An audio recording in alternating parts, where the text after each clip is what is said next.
Check out FlipsideGaming.com for all your gaming needs. Use the promo code HEROES to save 10% on all orders over $10 and support the channel at the same time. Hey there, this is John from Heroes and Legends, and welcome to this special edition of the Magic the Gathering Market Watch. This is part 4 of our Rotation Spotlight series, where we're going to focus on the cards from Hour of Devastation. If you've been watching the series, you kind of know what to expect here. We're discussing the cards that are rotating out of Standard. And out of all of them, which ones might you want to hang on to? Or perhaps if you don't own them, pick them up while they're still cheap. Now, quickly before we get started, just a fast reminder, if you check out the description below, you'll find a few ways to help support what we do here at the channel. Our Patreon page is down there. You're also going to find links to products on Amazon. And actually, if you go through that initial Amazon link, anything you buy on Amazon will get a small percentage for the channel. Finally, Flipside Gaming still offering a promo code for our viewers. Hopefully you can save some cash while you support us. As always, thank you not only to the folks that look at those links, but to all the viewers. Your viewership is good enough for me. I appreciate y'all, and let's get into it. We'll go in color pie order again, beginning with Crested Sun Mare at $5.40. So this card didn't do a whole lot in Standard, didn't do anything in competitive play outside of Standard. Why is this still at $5.40 then? Well, because there's a lot of casual players that like this type of card. Tribal is very big in the casual scene when it comes to either kitchen table Magic or even Commander, for example. So when you give players an opportunity to go in a whole new direction, this time with a horse tribe, they're going to be interested in it. Secondly, this plays into life gain decks, which is another very popular casual deck that's out there, and also can be a good commander deck at times. So not too surprising that this card is holding its value. I don't think it's going to go down all that much, but this is a card that could creep up slowly over time. And if you don't pick it up at $5.50 or so like it is right now, you might be paying more later down the road. So if you don't have a copy, I'd grab one. Solemnity, $1.19. Very cheap card here. Great pickup. It didn't do a whole lot in Standard. Maybe didn't quite live up to its potential even for some of the ideas people had for it in Modern and Legacy. But it's still a good commander card. It hoses +1/+1 strategies. And there's also a lot of cards it interacts favorably with that you can play with in your deck. We've talked about them in numerous videos in the past, so I don't want to spend too much time on that. But there's so many great combos with this card in the casual world that you can't go wrong here, considering it's only $1.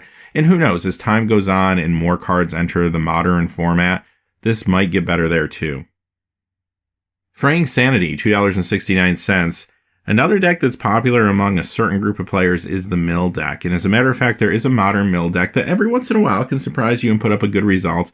You'll see it kicking around like on Magic Online. It's a Dimir build.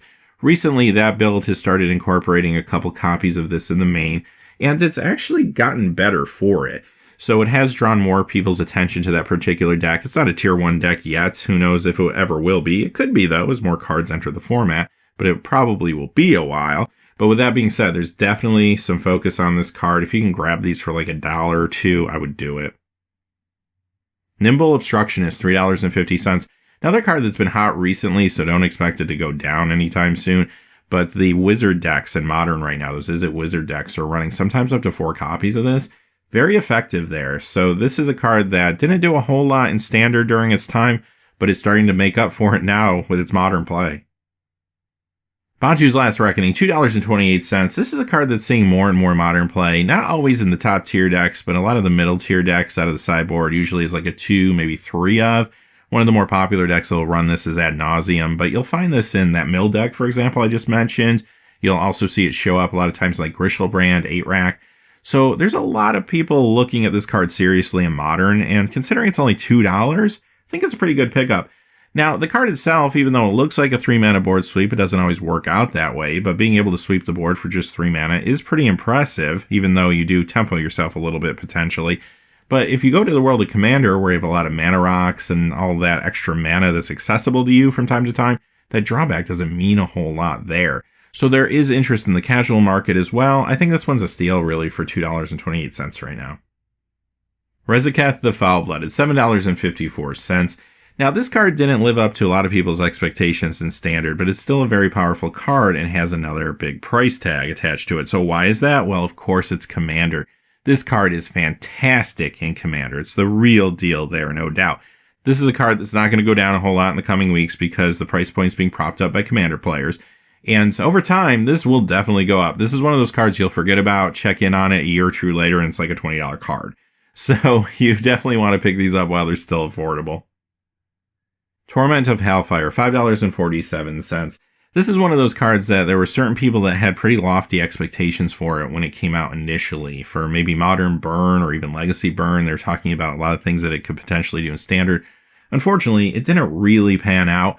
However, it's still a great casual card, and here's another real strong Commander card that you'll find in the set. You have a lot of extra mana to pour into that X in Commander, and the fact that this ability does impact all opponents, even though it does give them options, which is never great, but you can really pile it on in the right circumstance with this card. And because of that, it has a pretty nice price tag, and like many of the cards that we're talking about today, don't expect it to go down all that much in the coming weeks. It'll probably stay pretty stable. Abrade, $2.18. We know what this did in Standard. This is a very, very solid Standard card. Really changed the course of the Standard meta when it came out, and it never really went back to the way it was. Now, the fact that you can main deck this and be able to target creatures or artifacts actually still makes this a good Modern card, as well as a maybe even better Legacy Vintage card where artifacts will matter even more at times. Because of that, even though this isn't uncommon, you have to respect the fact that this is a $2 uncommon at this point. And even though I do think it will go down a little bit in the coming weeks, maybe you can grab these for $1, $1.50 if you're lucky, I would get a playset. Ramanap Excavator, $3.88.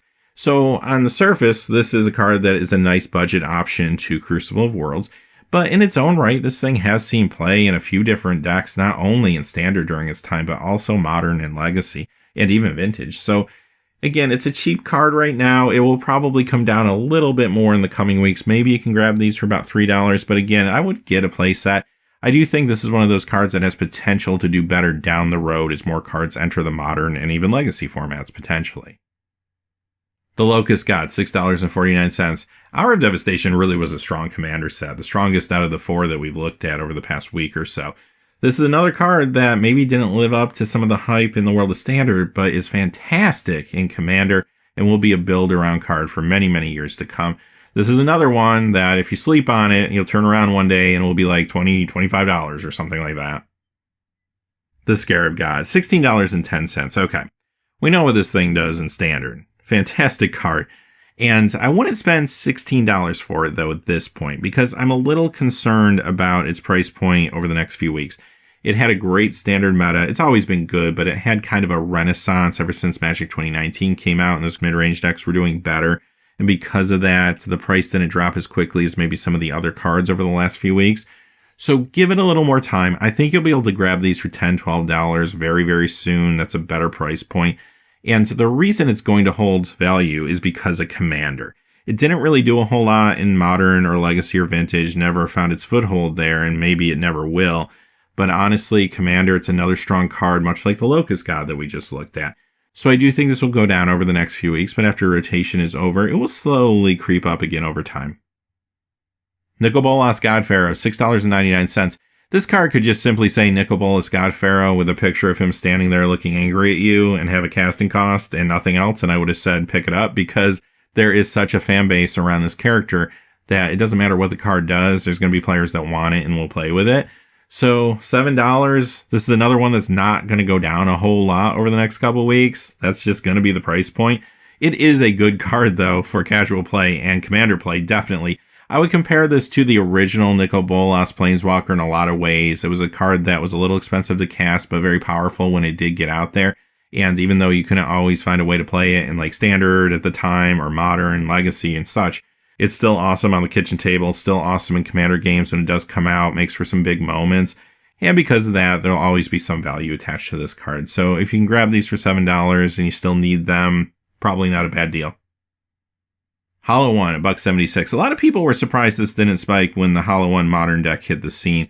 And it's been a great deck ever since, puts up wonderful results week in, week out in major tournaments. So how could the namesake card of that deck be under $2? Well, simple. The Standard players just didn't really need this card or care about it.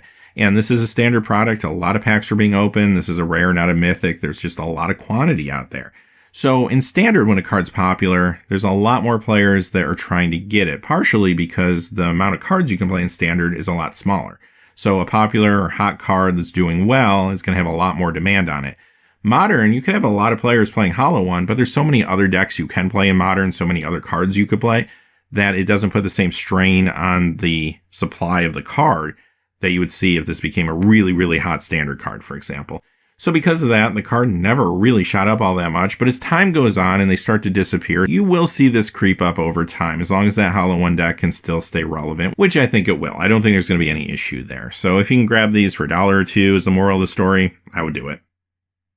Mirage Mirror, $3.32. I just picked this one because it's a very cool commander card. Another one that's not going to go down in price very much over the next couple weeks because it wasn't doing anything in standard currently. It just simply is awesome in a format where you're going to have a lot of targets for it. It's very cheap. It fits into any deck. And this is one of those cards that will creep up slowly over time. Ramanap Ruins, 44 cents. Here's another uncommon, and of course, it has a really low price point, so it's a nice pickup. Grab 4 of these for like $2 or less, and you'll probably be happy.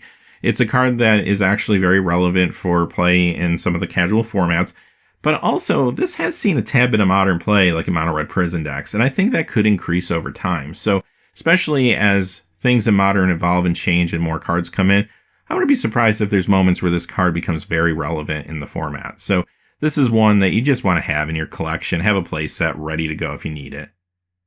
Scavenger Grounds, $2.86. Another crossover card here. This is good in Commander because if you're not running graveyard shenanigans, you can just have this, and it fits into any deck. You know at some point someone at the table is going to try to dip into their graveyard, so why not have this? Secondly, though, standard play, it saw plenty of it, but Modern is what really has caught my attention.